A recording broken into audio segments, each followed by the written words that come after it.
is Stephen Parry. I'm the Commissioner of Public Safety for the City of Providence. Thank you for coming. We are going to walk through the incident that happened where Providence police officers discharged and used deadly force. Let me first describe how this investigation in the oversight of the circumstances that lead up to the deadly use of force.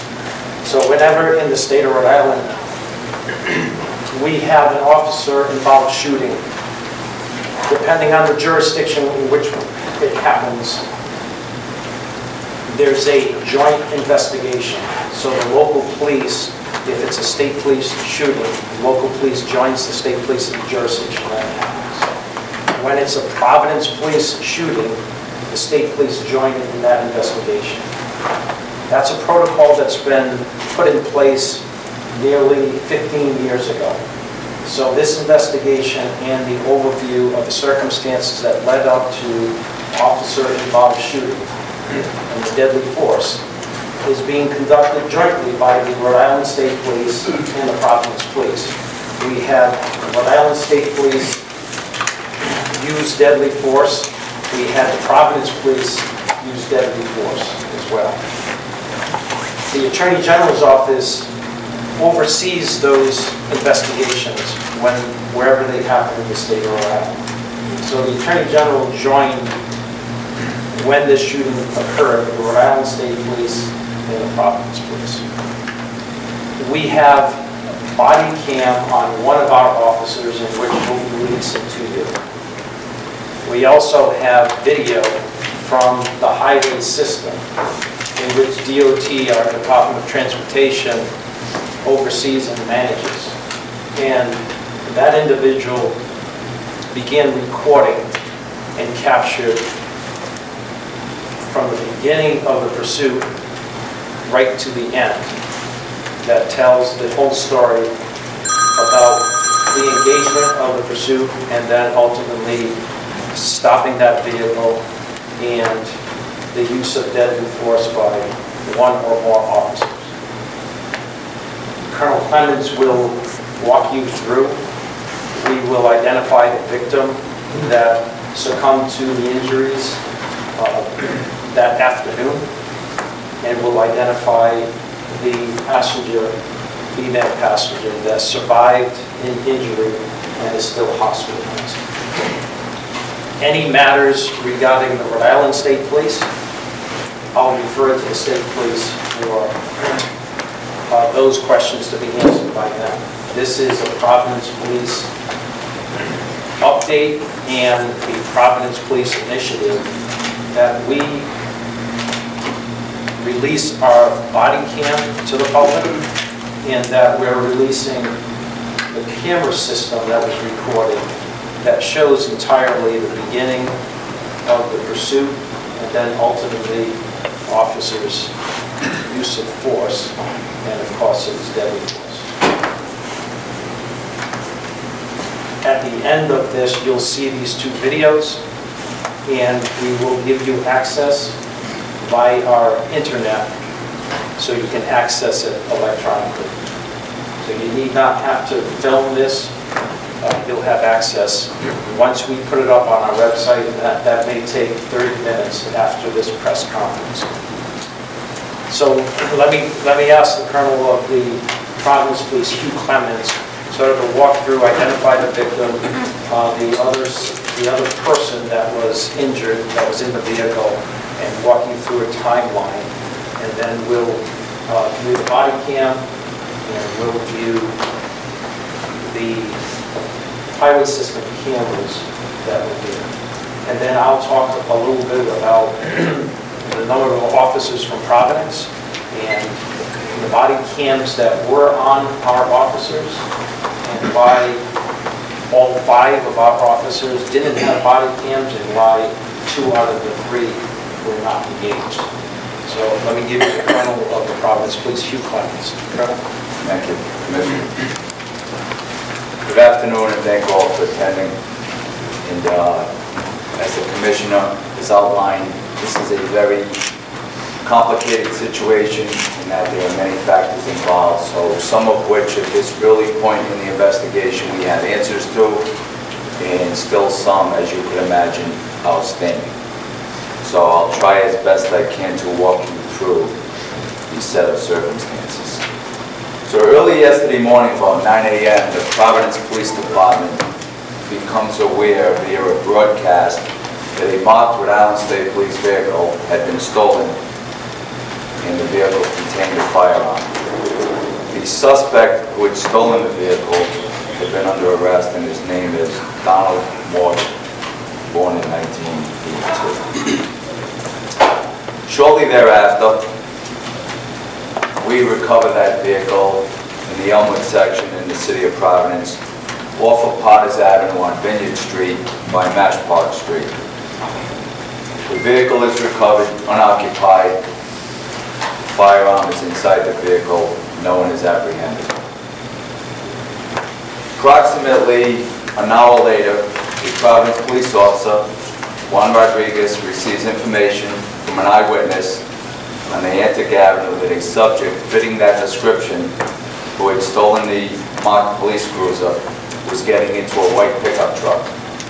He broadcast this information over Channel 1. Shortly thereafter, a few white pickup trucks are stopped in the city of Providence and released immediately, eliminating them as suspect vehicles.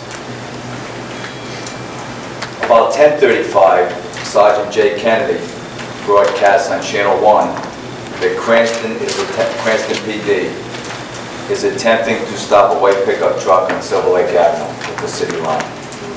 The truck had been refusing to stop and is heading inbound to Providence.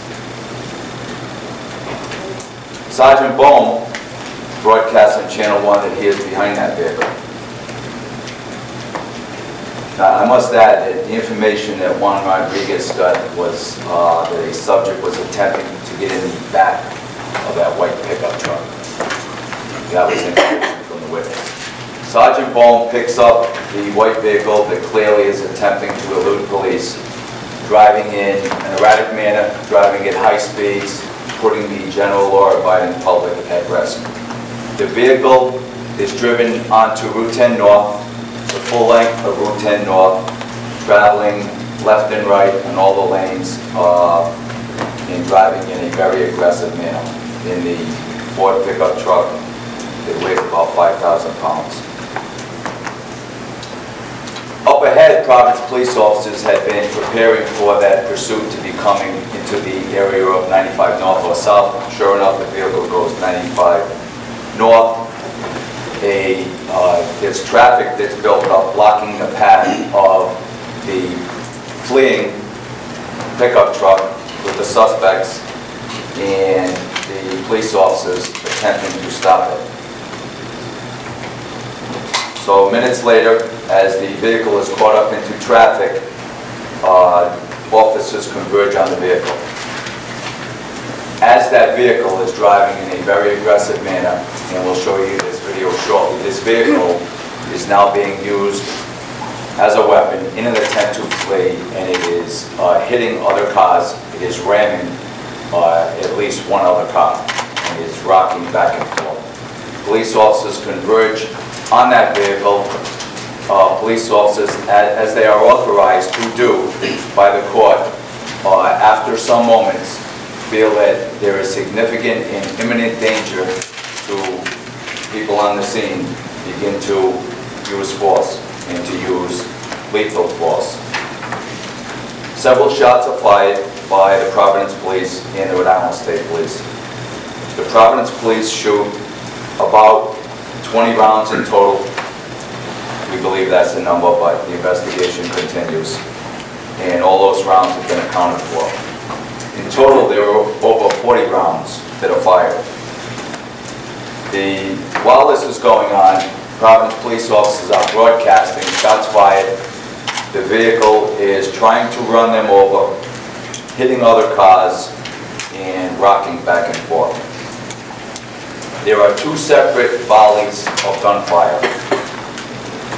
And then the vehicle becomes inflamed in smoke, and the vehicle stops, the threat is over, the gunshots stop, and police move in. While that is going on, while all that chaos is going on, a Providence police officer heroically gets into the vehicle. Ivan Tavares gets into the vehicle, on the outside of the vehicle, of the female who had been rammed by that fleeing vehicle. So he has the presence of mind to get her out of harm's way into safety. He pulls her from the vehicle around the side of some other vehicles that had been witness to this and put her into safety. Very courageous, heroic act, and quite frankly, he saves her. The identified occupant of the driver, who we find as we move into the vehicle, is shot and killed. His name is Joseph Santos, age 32. He is DOA. We later learned today, with an autopsy, he is shot a couple of times. The female in the vehicle, identified as Christina Murse, is shot as well and is presently at Rhode Island Hospital. At this point, the investigation is full steam on scene. We're recovering casings, we're interviewing officers, we're trying to ascertain what video is available, be it body-worn camera, be it cell phone footage, and as the media and the public saw, there were several pieces of cell phone video that was put out in the media. We also had some footage from a body-worn camera, and we also have footage from the DOT cameras. And we believe that footage shows the acts of the officers as doing exactly what we would want them to do in stopping an imminent and significant threat at that moment for the people around the vehicle attempting to flee and being rammed and hit by this fleeing vehicle. So those are the names of the people in the vehicle. Donald Morgan, who stole the Rhode Island State Police Cruiser, is still at large. He has not been apprehended. The question may come as to whether he was connected with that vehicle. That is still under investigation, and that still remains completely unknown. However, we believe that we will get there with that information.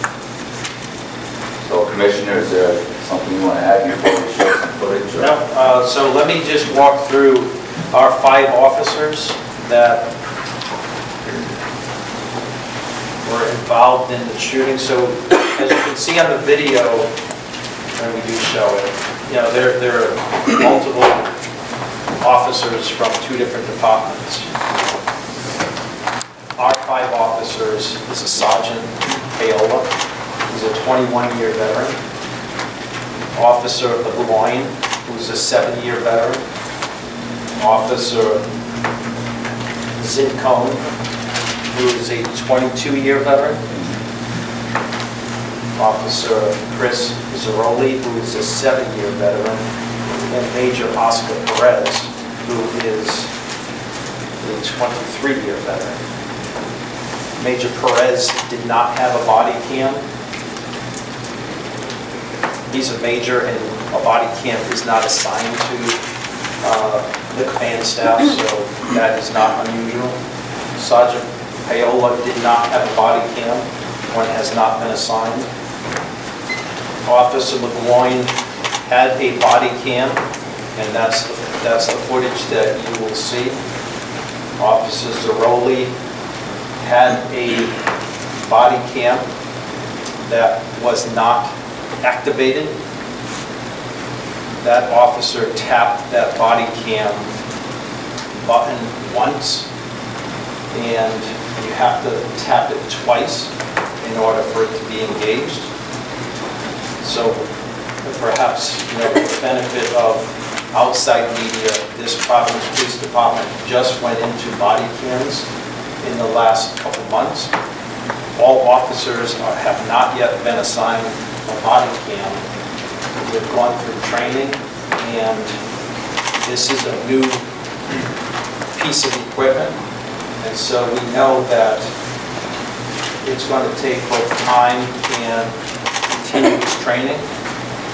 We firmly believe that in a situation like this, it hasn't been on our police officers, and there'll be time that they just forget to put it on. And there are times in which mistakes are made where you have to tap twice. So like a firearm, this is a tool that has to be embedded, and then it becomes second nature.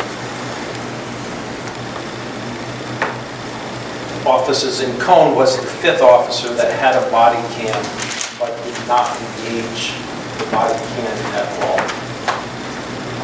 In the height of both a pursuit and the apprehension of this individual, we believe he just didn't remember to put his body cam on. So those are the reasons, and the 5 officers that shot, we believe, 20 times out of in excess of 40 shots by both Rhode Island and Providence Police. So we will provide, what's the first video, the body cam?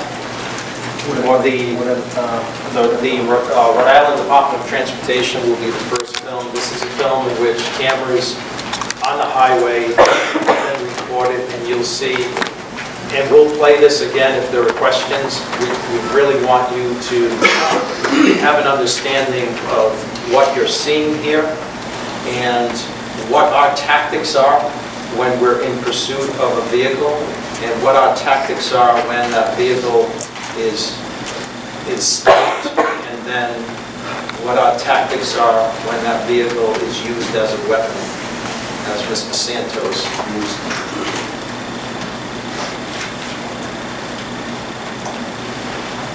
So this is Route 10 by Union Avenue, where the vehicle was first picked up by Providence. You can see it crossing over west to east. You take a left, Route 10 north, and those are unmarked Providence police cars. Behind it, very shortly thereafter, Rhode Island State Police.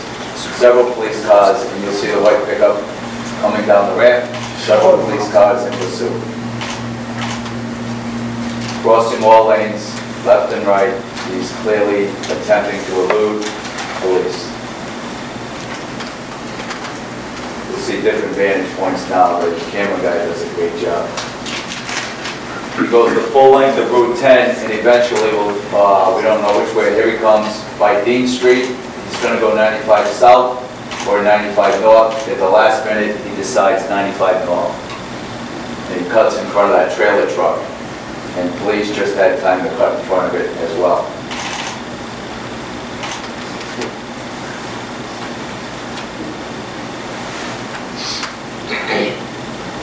Here he comes. He's not going to take Dean Street. He's going to go down the center aisle, and last minute cuts, juts left, 95 north. Rhode Island State Police right behind him.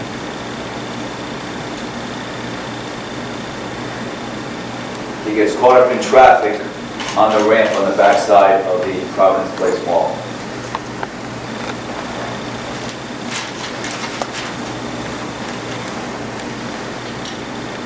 And then you'll see him purposely use his vehicle ramming as a weapon.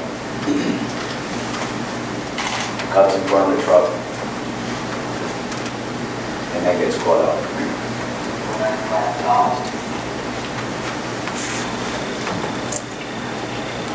Comes around the ramp, passes cars on the right lane, and here's where it happens. He's got enough, he has nowhere to go. He's blocked at this point. See a Providence police officer coming up in an attempt to get him to open his door. You see him back up there. Rhode Island State Police behind. He's hitting vehicles behind and front. This trooper on the right attempting to get in the vehicle. Several loud commands to exit the vehicle. And now he's ramming this poor woman right here. She praised the Providence police for saving her life. Officers are shooting at this point. If you get a chance, you'll see the woman in the red at some point be taken out by that Providence police officer and taken into safety, wearing a red jacket.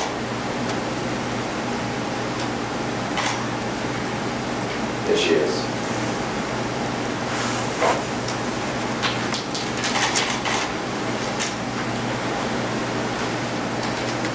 The smoke is caused by the vehicle is in drive and the wheels are just spinning, and he's rammed up against that vehicle. The shots have ended. Now officers will move in and attempt. They still don't. The windows on this vehicle, by the way, are completely blacked out. We have no idea who's in that vehicle, if there's weapons, if it's 2 guys, 3 guys, a guy and a girl. Officers don't know. It's completely darkened out.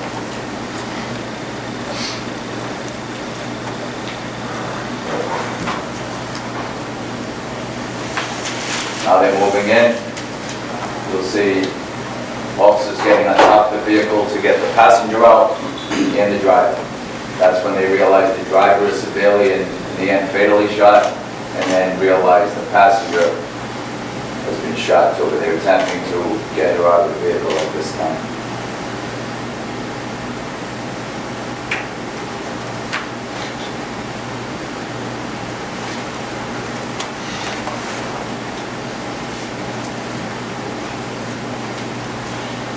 Yeah, that's pretty much it. I mean, that's the use of force, and that's the apprehension of the vehicle and the suspects, and the rest is just, now beginning that immediate chaotic search and crime scene. And as you can tell, in any situation like this, it's immediate or at the beginning chaos. You have the body on camera too? Yes, so now we'll go to the body camera, which essentially shows what has been shown already in the media. The vantage point of the 2 cars on the right. Well, there were 2 separate footages of a cell phone footage. I think the body on camera kind of gives that same vantage point. This is the second volley. The first volley of gunfire has already happened. This is the second round. Police officer has his hands blocking the lens. He has his gun.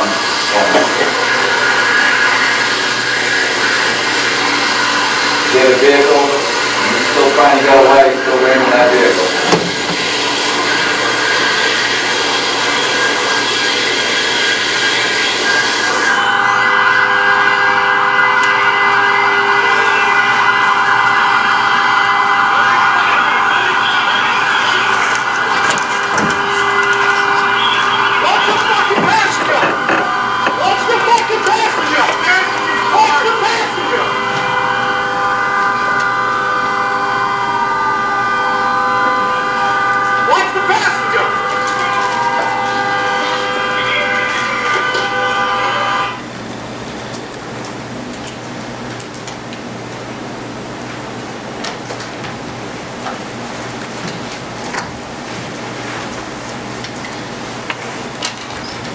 Pretty much the apprehension point of use of force footage that we have in our account. So the investigation continues with the state police and the Attorney General's office as well. We have additional witnesses that we're seeking to speak with, and at the conclusion of the joint investigation, the Attorney General will present this to a grand jury to determine the circumstances and the use of force by police officers from Providence and the state police. We'll open it up to any questions that you may have. I'll just remind you again that any state police questions are going to be referred to the Colonel of the State Police, Anna Sumperco. and some questions that we may not have answers to because we're not yet completed. What do you say to family? We as a department believe that if we get footage out and explain the circumstances both leading up to and the use of deadly force was important. That's why we're here today. What do you say to family members? I can only do one at a time. What do you? Hold on a second. Let me just acknowledge, and then we'll get to everyone. Yes. What do you say to family members who say this was a scared young man who had a suspended license and ran and didn't get what he deserved for that? Look, you know, we understand that perspective, and our sympathies go out to the Santos family as well. This is very difficult when you have to use deadly force. Unfortunately, those officers that you see on the video believed that there was imminent danger of serious injury or death. And they are trained that way, and as a result, they use deadly force. It's never, I've been a police officer for a long time, and there's not a police officer that I've met that wished to take their gun out. But we revert back to our training, and that's what we see here with probably 25 or 30 armed police officers and less than 10 shot, and approximately 40 shots were fired. We understand the perspective, but when there's imminent threat with a weapon by way of that vehicle, judgment and decisions have to be made, and I applaud the Providence Police for what they did. Did you ever confirm? Hold on a second. You're next. The timeline for Providence Police Department, when they made a call. It was, don't have the exact time, but it's within like 3 or 5 minutes. So the call is put out by Juan Rodriguez in our city for a male attempting to get in a white pickup truck within a very short amount of time. 10 minutes tops. Transit police come up with information of a white vehicle that they were attempting to stop and had taken off on them and eluded them. So there was a time period where they had lost sight of the white vehicle they were attempting to stop before Providence Police pick up the white vehicle that clearly is driving in a very aggressive, erratic manner, and they believe that to be the vehicle, sure enough, pursuing. Yes, ma'am. Did you ever confirm if Morgan was actually in that pickup truck, and as you were following it and getting to the point where it stopped, did you still believe that it could be in that pickup truck? A lot of those bullet holes were to the rear of the vehicle, leading to believe that maybe you thought somebody was in the back. That's all part of what we're looking into now. So now that you haven't confirmed, we have not confirmed, or if you thought going along that you believed he was in there. The information that we provided you is the information that the officers had at the time in all those circumstances. So as you understand, every officer has information, as much as information, and then based on that information, the totality of the circumstances and using, you know, force. Did you reason to believe that Del Morning is armed? Did like communication go out after the cruiser was found? Along with that information, was it broadcast that the weapon was still in the cruiser? We were advised that a state police vehicle that had a weapon in the vehicle was driven off by Morgan. We did not know thereafter if the weapon had been taken from the cruiser or was still there. After it was found, though, it wasn't broadcast that the weapon was still in the car? Correct. Did you feel that the scene was secure enough to begin shooting and not hurt people driving by? Look, those are the circumstances. We know it's heavily populated with traffic. We have a parking garage in the mall right there.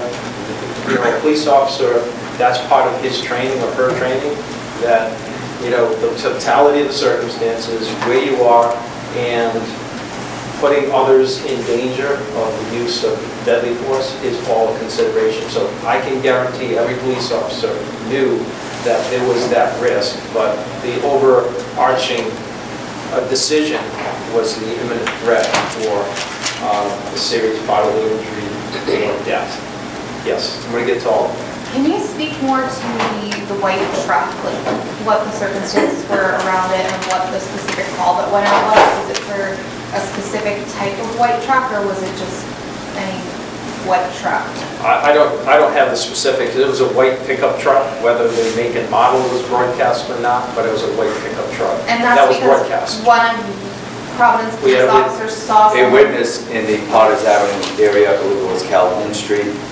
So in that same general area where the Near Rhode Baker. Island State Police marked unit was found unoccupied. A few streets over, a witness observed an individual fitting the description. It was the guy attempting to get into a white. Did the witness say that that person had handcuffs on? I believe so. Yes. Christine, is it with a C or a K? Please spell her last name and age, and then do you have any idea why Joseph Santos was released? So I'll answer the second question. That's what we're looking at in investigating, why he refused to stop and then used his vehicle as a weapon. We don't know. We haven't made that determination. Christine, C-H-R-I-S. And the last name, please? D-E-M-P-R-S. And the age, if you have it? 35. 35. Yes, 7? 37. 37. Worship. Yes. Do you know if there's any connection between Morgan and these two people? Is it clear yet if they knew each other in any way, and any type of connection? We're looking into that. We don't have any evidence at this point that they were or were not connected. And also, do you have an update on Christine's condition at this point in time? We did have some intel into our newsroom from a family member saying she passed away. I just want to make sure As that's... far as we know, she survived surgery and was still in the hospital. Do you expect to charge Morgan with manslaughter or some other upward charge for his role in precipitating this? That's a part of the investigation by the Attorney General's office as a part of the state police. So we haven't made that determination whether there's evidence to charge Parker. Commissioner, the public hadn't seen the video that we just saw. The truck ran into cars. They see this 40 rounds being fired by officers, just unloading on the truck. Did officers make an attempt to disable the truck at first? Well, or is this just firing into the truck? So as you see, they attempted to stop that vehicle and he refused to stop. They, blocked the on-ramp and he had nowhere to go. And as you see, there were several seconds in which he remained there. Police officers ran up to that vehicle, that pickup truck, and tried to gain entrance into that. So they made every attempt to disable and remove the operator and was unable to do so. As you see, he rocking back in reverse and nearly hitting some police officers and then slamming several times into vehicles. And I would say, he never abandoned his intent to flee.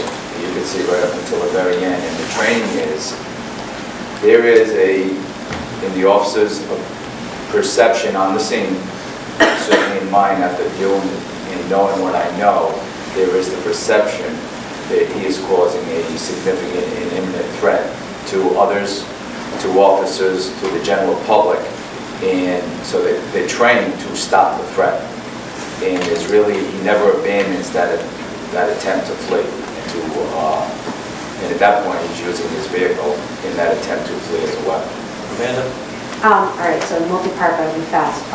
The relationship between the couple in the truck, do you know what it is? We don't. Did Santos have any warrants? Yes. What are the warrants for? Not sure. But are they for felonies or for? Not sure. We don't know. I believe one was a domestic. All right, so 2 warrants. And the last question is, are you testing his blood for drugs or alcohol, whether he was drunk or high? We'll be doing, there's an autopsy performed, and the Department of Health will determine all those forensics. Just to pick up on Parker's point, more specifically, because this is talked about in the public sphere. For example, shooting out tires. Does that play a part in the calculus when a scenario like this unfolds? People ask when someone is shot, why did you shoot in the arm leg? We hear about center mass, and the training applied to that.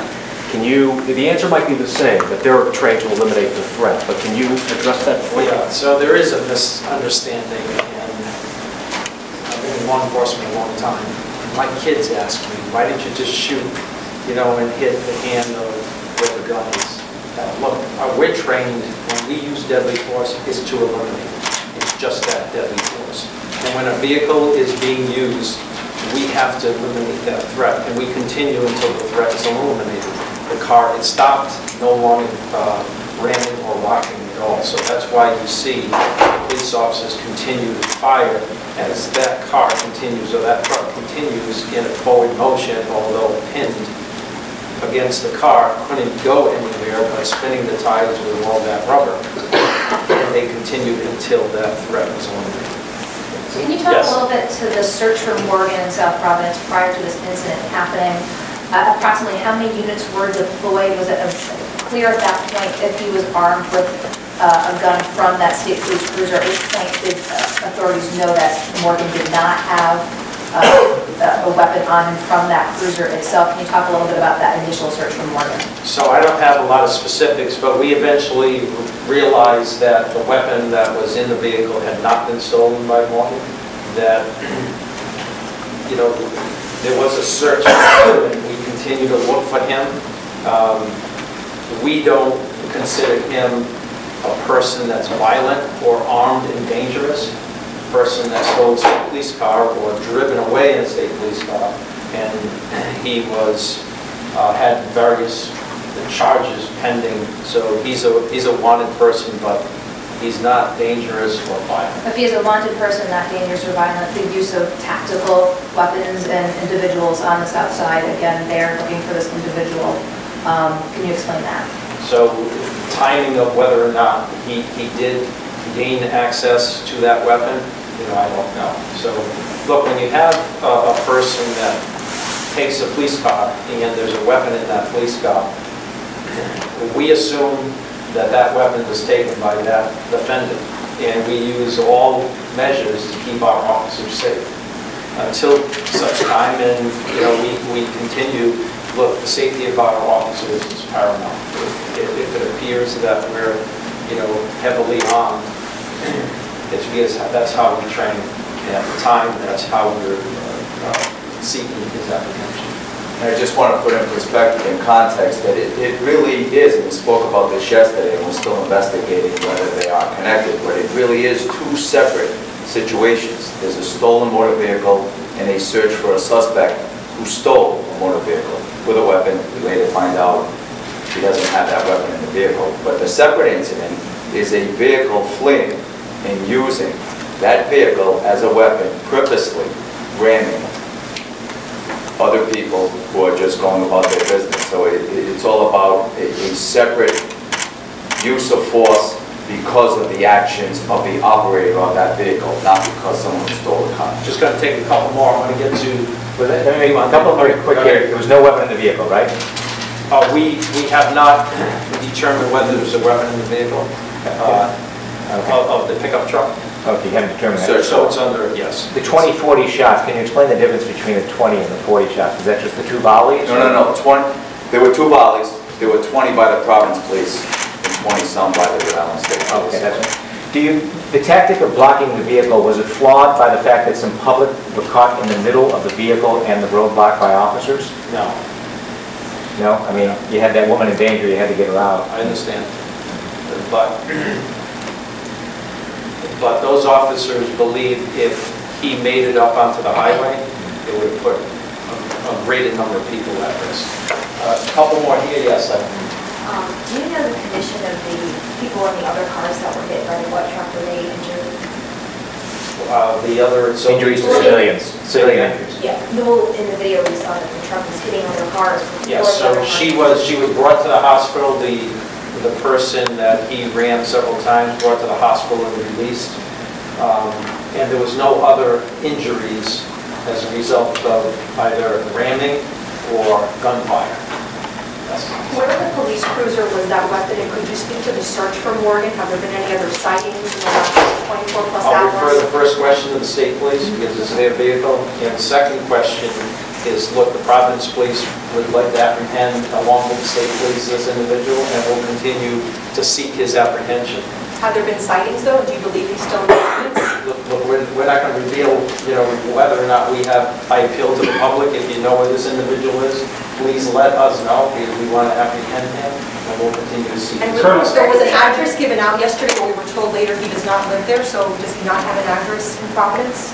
He lives in, multiple addresses, so I don't know, and if we did, we'd go and arrest him, so I'm not sure of his residence. Were Yes? any other vehicles hit by police gunfire?